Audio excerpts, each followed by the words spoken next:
Sir मी स्वतः decision घेतलंय. माझा मुलगा बसलाय तिथे मैत्रेय क्या जातो, तो बात. एनरोल करतोय सर. क्या आणि मी बात. प्रत्येक पालकाला सांगेन की या प्रोग्रामला, या वर्कशॉपला कृपया सपोर्ट करा. कारण मी लर्निंग डिसेबल मुलांशी डील केलेलं आहे.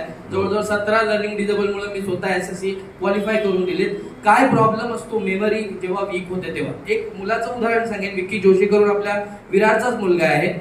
अभ्यास केला, दुसऱ्या दिवशी विसरायचा. आणि त्यामुळे पालकांमध्ये आणि त्या मुलामध्ये एवढा गैरसमज होता की रोज त्यांच्या घरात मारामारी असायची. त्या विद्यार्थ्याला पालकांनी सांगितलं की हा तुम्ही विद्यार्थी घेऊन टाका, आम्हाला नको आहे मूल. म्हणजे इतका पॅरेंट फ्रस्ट्रेट होतो ज्या वेळेला विद्यार्थी अभ्यास करत नाही. पण मुळात त्याची परिस्थिती काय असते, तो कुठे ट्रबलमध्ये आहे, कुठे प्रॉब्लेममध्ये आहे, हे पालक समजून घेत नाही. तर पालकांना विनंती आहे की कृपया हा असा पॅरलल प्रोग्राम एवढ्या कमी पैशात कुठेही आपल्याला मिळणार नाही. त्यामुळे मॅक्सिमम लोकांनी याला सपोर्ट करा. Thank you Sunil sir. Thank you very much dear.